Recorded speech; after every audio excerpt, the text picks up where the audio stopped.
Welcome to another episode of Trial Site News. On today's show, we're going to be talking about a very concerning story out of the UK. Big Brother Watch, a non-profit organization, put out a report on the British military. Apparently, they had a spying operation that targeted COVID-19 critics, politicians, journalists, and just regular old citizens of the UK. We're going to discuss what happened here. And so from Trial Site News, I am Adrian, and our episode is starting right now.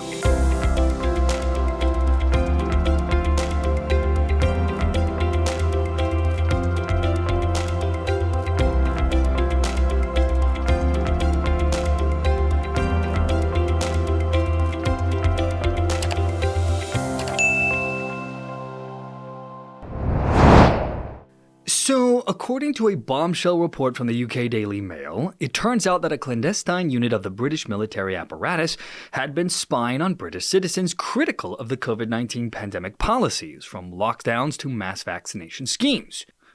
Documents were obtained by the civil liberty nonprofit group known as Big Brother Watch, who exposed the work of government cells such as the Counter-Disinformation Unit, based in the Department for Digital, Culture, Media and Sport, and the Rapid Response Unit in the Cabinet Office. According to the reports by the UK Daily Mail, they said that military operatives in the UK's Information Warfare Brigade were part of a sinister operation that targeted politicians and high-profile journalists who raised doubts about the official pandemic response. They compiled dossiers on public figures such as ex-Minister David Davis, who questioned the modeling behind alarming death toll predictions, as well as journalists such as Peter Hitchens and Toby Young. All of this, by the way, the Ministry of Defense had previously denied repeatedly was happening.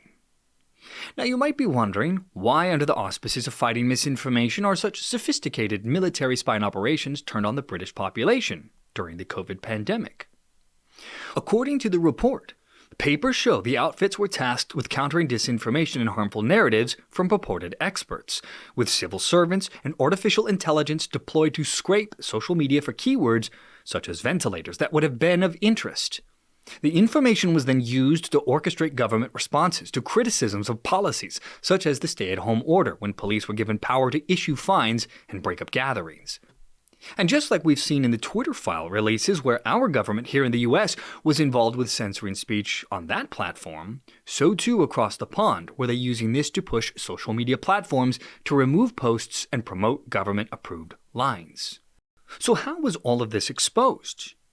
Big Brother Watch, through the help of a whistleblower, shared proprietary journalistic research exposing groups such as the Counter-Disinformation Unit, as well as the Rapid Response Unit affiliate with the Cabinet Office. Just this last May, the group procured a £75 social listening tool to track Britain's population online. The Army whistleblower was quoted as saying that it is quite obvious that our activities resulted in the monitoring of the UK population, monitoring the social media posts of ordinary, scared people. These posts did not contain information that was untrue or coordinated. It was simply fear. The former cabinet minister, Mr. Davis, denounced this action and was quoted as saying that it is outrageous that people questioning the government's policies were subject to covert surveillance and questioned the waste of public money. So to condense this all down for this video, here are some of the key findings that the Big Brother Watch revealed. Anti-fake news units in the Cabinet Office and DCMS spent much of their time monitoring social media for political dissent under the guise of counter-disinformation work. You had people like Labour leader Sir Keir Starmer, David Davis and Chris Green, journalists including Peter Hitchens and Julia Hartley-Brewer, and academics from the University of Oxford and University College London all had comments critical of the government recorded by the anti-fake news units. Soldiers from the Army's 77th Brigade collected tweets from British citizens about COVID-19 at the start of the pandemic and passed them to the Cabinet Office.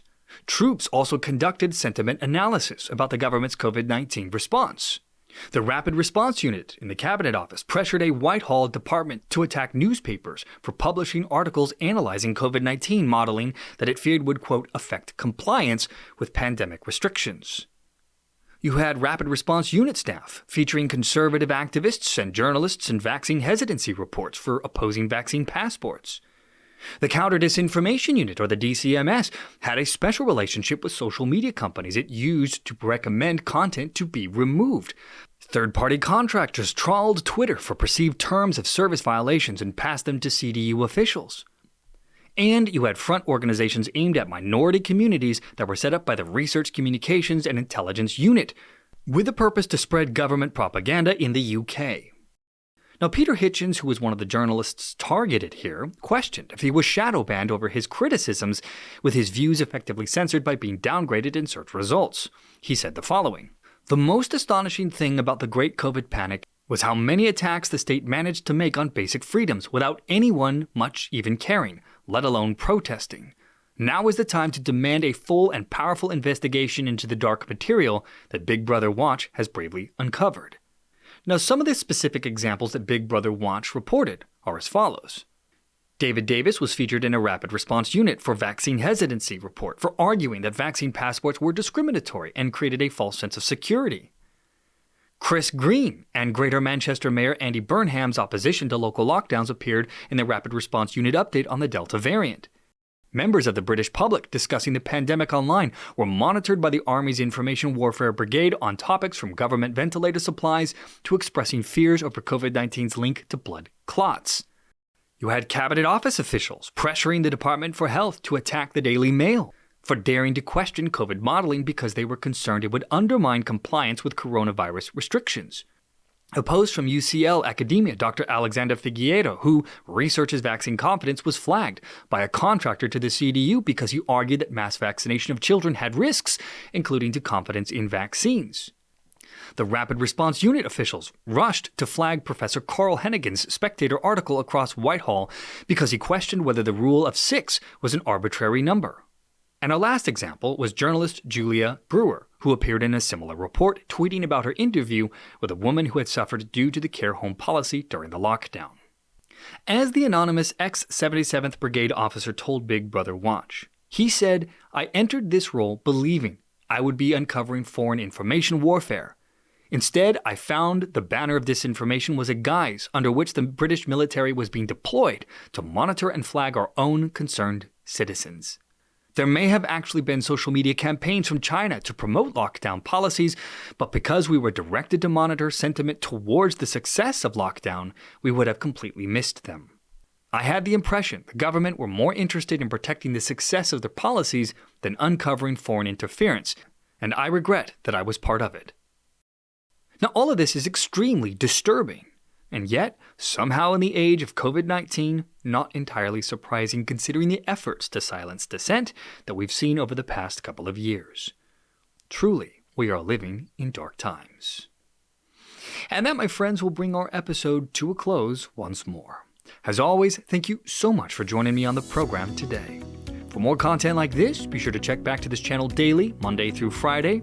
And for numerous written articles every day, 7 days a week, feel free to visit us at trialsitenews.com. From Trial Site News, I am Adrian, and I will see you all next time.